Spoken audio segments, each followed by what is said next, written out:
नमस्कार दोस्तों, Saraswat Deepti YouTube channel पर आप सभी का हार्दिक स्वागत, अभिनंदन।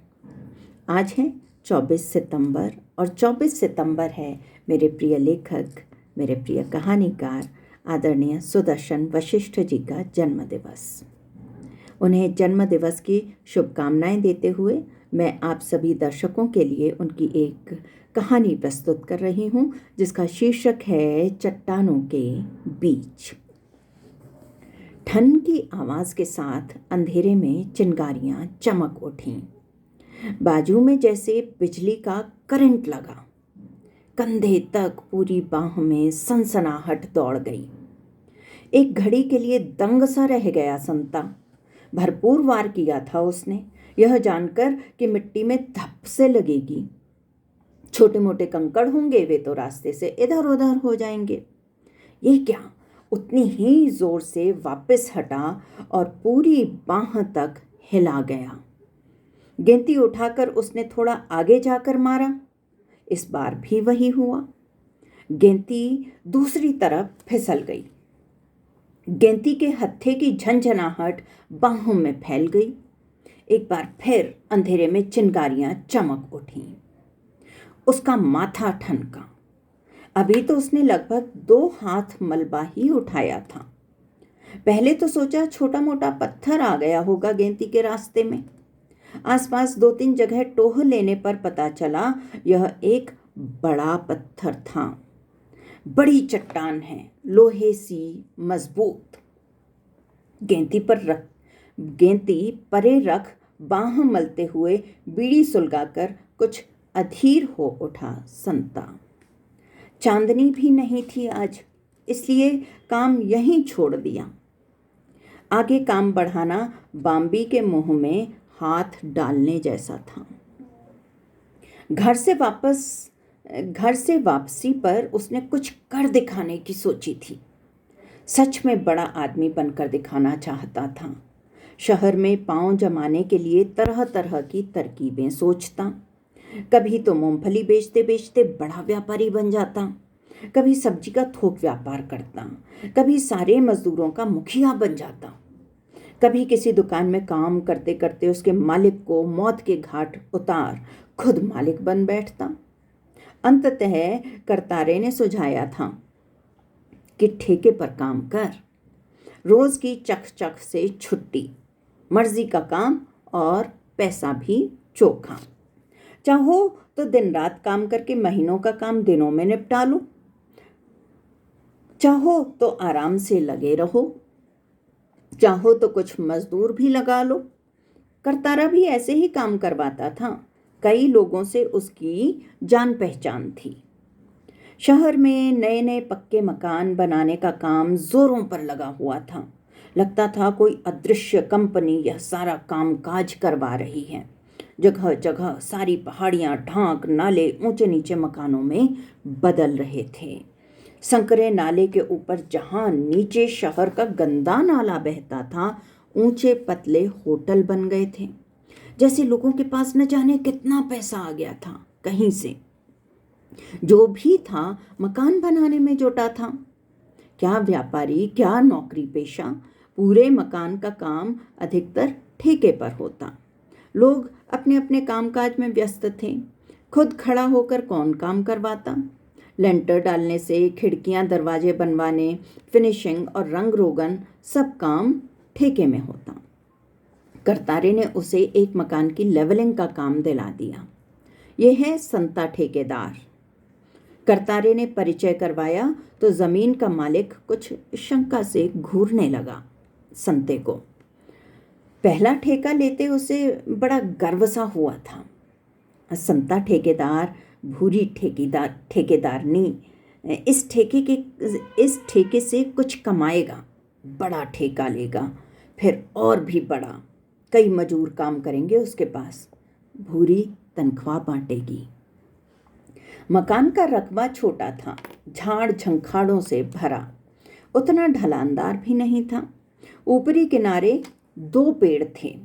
संते ने जगह देख सोचा, यह काम तो महीने भर में कर डालेगा, अकेला ही।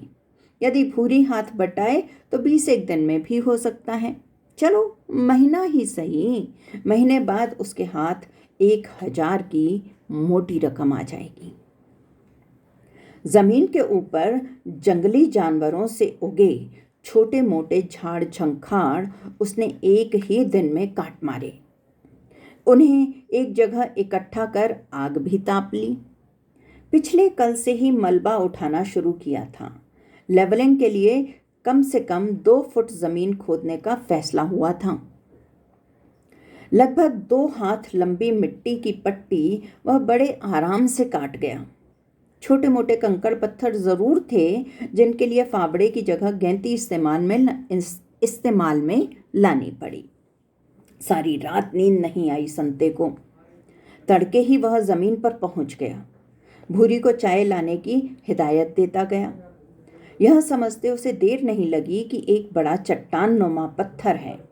भूरी के पहुंचने तक उसने चारों ओर से खोदकर भैंस के आकार का पत्थर नंगा कर दिया। पत्थर क्या, ठोस चट्टान थी। भूरी एल्युमिनियम की केतली और ग्लास ले आई। वहीं लकड़ियां इकट्ठी कर उसने गर्मागर्म चाय बना दी। भैंस की तरह चट्टान देख वह भी सहम गई। ऐसा लगता है यहाँ हड्डियां ही हड्डियां हैं, मांस बहुत कम है। भूरी ने शंका व्यक्त की। संता एक टक बड़े पत्थर को देख रहा था। उसने सुड़क कर चाय को लंबा घूंट भरा। तूने देखा नहीं पहले? भूरी चिल्लाई। किसी के पेट में घुसकर कौन देख सकता है? धरती के नीचे क्या दबा पड़ा है ये तो बड़े बड़े नजूमी भी नहीं बता सकते। संता खींच गया। यह मिट्टी ही ऐसी है, कंकड़ पत्थरों से भरी। हमारी मिट्टी कितनी नरम है। पत्थर भी होगा तो कच्चा, जो फावड़े से भी टूट जाएगा। यहाँ परदेश में भूरी लड़ने को आ गई। संता चाय पीता रहा, सुड़प सुड़प जोर की आवाज़ करता हुआ घूंट भरता। अपनी मिट्टी अपनी होती है, दूसरी जगह का क्या भरोसा, कैसी निकले। भूरी ने चोट की। दोपहर तक मिट्टी कंकड़ निकलते रहे जिन्हें भूरी बोरी में डालकर घसीट कर किनारे फेंकती रही। खाने के बाद 4-5 गेंतियां चलाई होंगी कि ठन की आवाज़ गूंजी। 10 दिन तक काम करते करते और गेंती पत्थरों की टकराहट की टंकार सुनते सुनते पस्त हो गया संता। थोड़ी सी जमीन में ही जगह जगह गोल नुकीले पत्थरों के ढेर उगाए थे। एक दिन जमीन का मालिक काम देखने आया। उसने अकेले मजदूर को वहां काम में जुटे देखा तो पूछ बैठा, ठेकेदार कहाँ है? आया नहीं आज? संता चौंका। मैं ही हूँ संता। ठेकेदार? ठेकेदार धीमे से बोलते हुए वह रुक गया। मजूर नहीं लगाए? मालिक ने संते को पहचानते हुए कहा। मैं ही मजूर हूँ, मैं ही ठेकेदार। संता खिसियानी सी हंसी हंसा। ये तो अभी कुछ काम नहीं हुआ। पता है 2 महीने में काम पूरे करने का करार है। हो जाएगा साहब जी, हो जाएगा, चिंता न करो। ज़रा ज़मीन भी देखो क्या क्या निकल रहा है। पहाड़ की ज़मीन है भाई, पत्थर तो निकलेंगे ही, सोना थोड़ी निकलेगा। कुछ मजदूर लगाओ तभी काम पूरा होगा। ये पत्थर निकले हैं, इन्हें तोड़ने के लिए भी आदमी चाहिए। और हाँ, इनके बड़े बड़े टुकड़े रखना, काम आएंगे। बहुत अच्छा साहब, आप चिंता ना करें। एक बात सुनो, उसने करीब आते हुए कहा। ये पेड़ देख रहे हो, इन्हें सुखाना है। कोई तरकीब आती है? संते ने पेड़ों की ओर देखा, सीधे तने हुए, आकाश की ओर उठे हुए। नहीं साहब, ये काम नहीं आता। संते ने सिर हिलाया तो पेड़ भी हिलते हुए दिखे। जैसे जैसे संता खोदता गया, झाड़ियों की जगह पत्थर उगते गए। चांदनी रात में लगता तरह तरह के पत्थर, चट्टानों के बुत उसे चिढ़ा रहे थे। रात को कभी कोई पत्थर बंदर दिखता, कोई भालू, कोई भूत। जब जब भूरी उसे बुलाने आती तो पत्थरों में बैठा वह भी भूत ही लगता।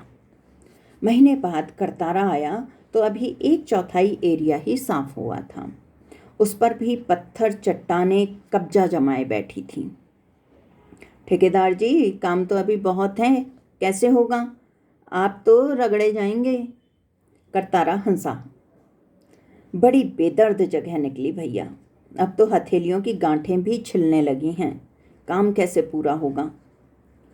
पूरा तो करना ही होगा, कुछ मजदूर लगा लो, करतारे ने सलाह दी। मजदूर लगाता हूँ तो दिहाड़ी मरती है, मैं अकेला ही करूँगा सब। कुछ ज़्यादा दिन लगेंगे और क्या।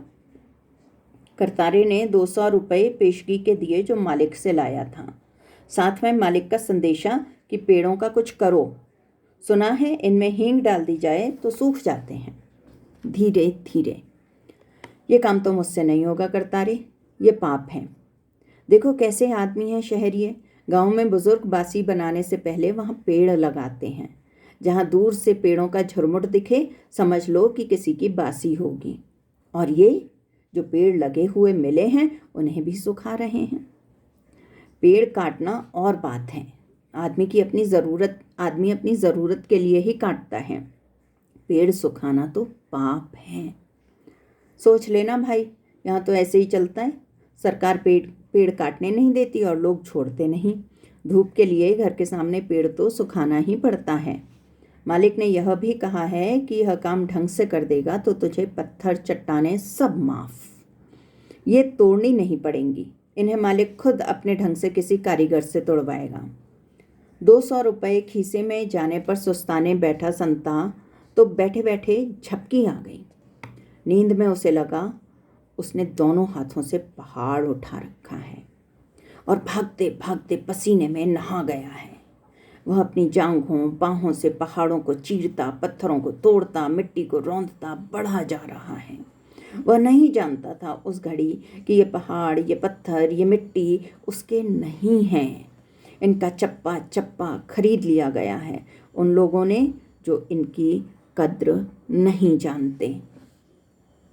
करार का समय पूरा होने तक वह ज़मीन के अंतिम छोर तक पहुंच गया, जहां बड़ी बड़ी चट्टानें थीं। उन्हीं चट्टानों के बीच उगे थे वे लंबे तने हुए पेड़। करार का समय पूरा होने की उस रात संते ने एक भयानक सपना देखा। बड़े सवेरे ही मालिक एक बर्मा, हींग और कोई घोल दे जाता है। घोल की बाँस बड़ी तीखी है। संता सारा सामान लेकर पेड़ों के पास पहुंच जाता है। उन्हें नमस्कार कर कहता है, मुझे माफ़ करना, ये काम मैं नहीं कर रहा, मालिक करवा रहा है। सारा पाप उसका, सारा पाप उसे लगा। पेड़ सीधे खड़े हैं। सीधा ऊपर देखने पर उसके सिर की टोपी नीचे गिर जाती है।